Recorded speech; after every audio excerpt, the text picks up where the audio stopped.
Uma boa tarde a todos vocês.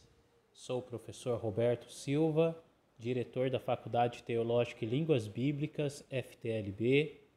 Desejar um forte abraço a todos os nossos alunos do curso básico, médio, bacharel em teologia, assim como os cursos de línguas bíblicas, hebraico, aramaico e grego. A todos que já são inscritos em nosso canal, que o Criador vos abençoe com toda sorte de bênção. E você que ainda não é inscrito, se inscreva em nosso canal, dê um like se você gostar e compartilhe, para que outras pessoas tenham acesso às nossas publicações, aos estudos que disponibilizamos em nosso canal, exercícios exegéticos que envolvem a teologia do Antigo Testamento, a história de Israel e Judá e muito conteúdo para contribuir em vossos estudos teológicos. Hoje queremos falar de um assunto muito interessante: Lilith, a primeira esposa de Adão. Bem, essa personagem ela só aparece uma vez no cenário do Antigo Testamento. Estamos falando propriamente do texto do profeta Isaías, o capítulo de número 34, o versículo de número 14. Grande parte das versões e traduções da Bíblia não apresentam o termo Lilith. No entanto, na Bíblia hebraica, o texto massorético aparece o termo Lilith, assim como a Bíblia que eu estou utilizando, a Bíblia de Jerusalém.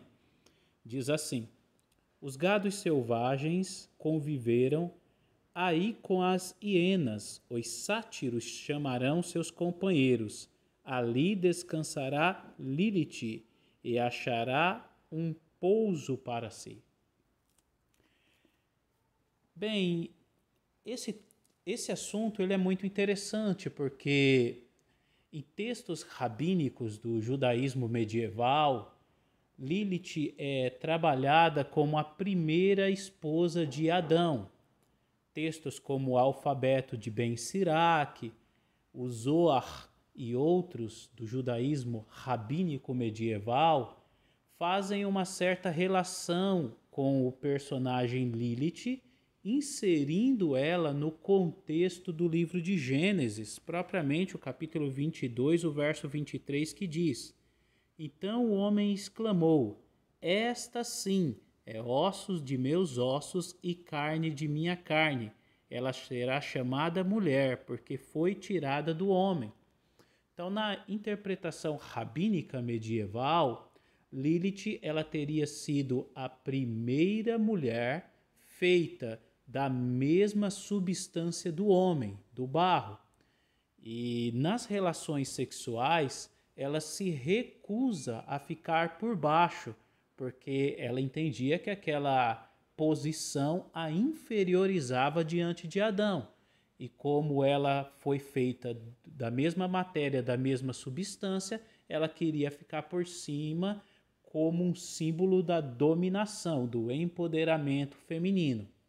Mas não lhe foi concedido e por isso ela foi expulsa do Éden e há toda linhas de interpretações que tentam levar Lilith como alguém que depois tenta se vingar de Adão, sendo a própria serpente no deserto que leva a Eva a desobedecer a Deus, comer do fruto que o Senhor disse para ela não comer, e assim como linhas que tentam deixar Lilith e Samael como um casal, aonde Lilith influencia Samael para enganar Eva e fazer Eva enganar Adão, comendo do fruto ou fazendo que o casal tenha relações sexuais no período menstrual. Então cria-se um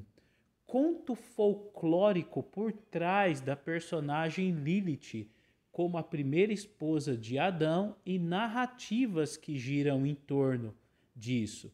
Então, o judaísmo medieval tem produções literárias que tentam fazer alusões a Lilith, a Gênesis, muito interessantes. O fato é que o texto de Isaías menciona ela antes de toda essa construção folclórica mítica do judaísmo medieval. Por quê? É possível que Lilith, no texto de Isaías, tenha influências da Lilitu sumeriana. Quando nós vamos para textos como a Epopeia de Gilgamesh, Lilitu é citada como uma integrante do jardim de Inanna. Então, Inanna era uma divindade muito importante do imaginário religioso sumeriano. Ela era uma deusa da fertilidade e Lilitu é inserida no seu jardim dentro de um contexto de outras deusas que também estavam linkadas e ligadas à sexualidade. É possível que no cativeiro babilônico os judeus eles tiveram acesso à ideia de Lilitu. E como Isaías do capítulo 1 ao capítulo 39 faz parte da coleção chamada de Proto-Isaías, mas que neste Proto-Isaías tem inserções, adendros de textos do chamado do Deutero-Isaías, do capítulo 40 ao capítulo 55, é possível que Lilith seja uma construção, propriamente uma releitura da Lilitu sumeriana, que foi inserida no texto de Isaías, o capítulo 34, verso 14. E quando ela é inserida, possivelmente com ela vem alguns imagéticos relacionados a uma deusa noturna, porque o nome Lilith pode ter a ver com a palavra Laila. Laila é noite, né?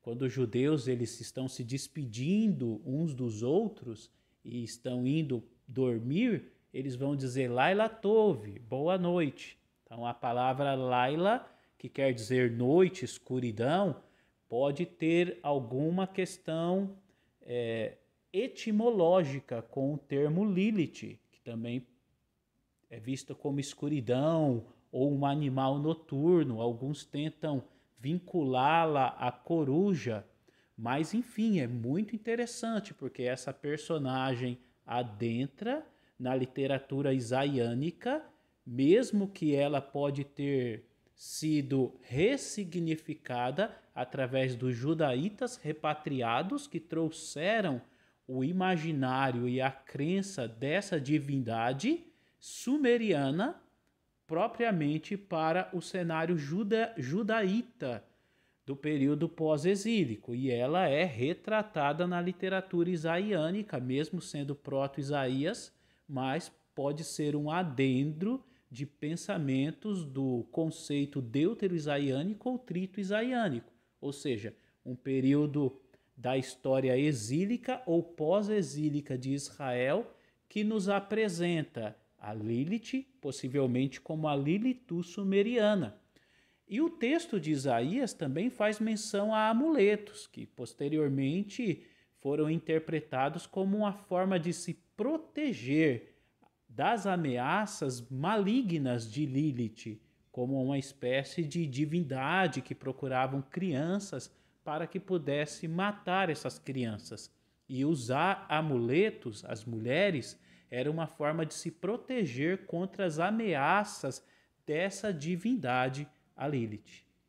Bem, é um assunto muito profundo e nós trabalhamos esses assuntos no nosso curso Bacharel em Teologia. Fica aí algumas linhas investigativas para aprofundar a sua pesquisa, e você que quer estudar um pouco mais dos assuntos teológicos, nos procure. O telefone é 11 9 70 98 42 32. Cursos teológicos, curso Bacharel em Teologia, que trabalhará essas temáticas com muita propriedade e com muita profundidade. Que o Eterno vos abençoe. Shalom e até o próximo vídeo.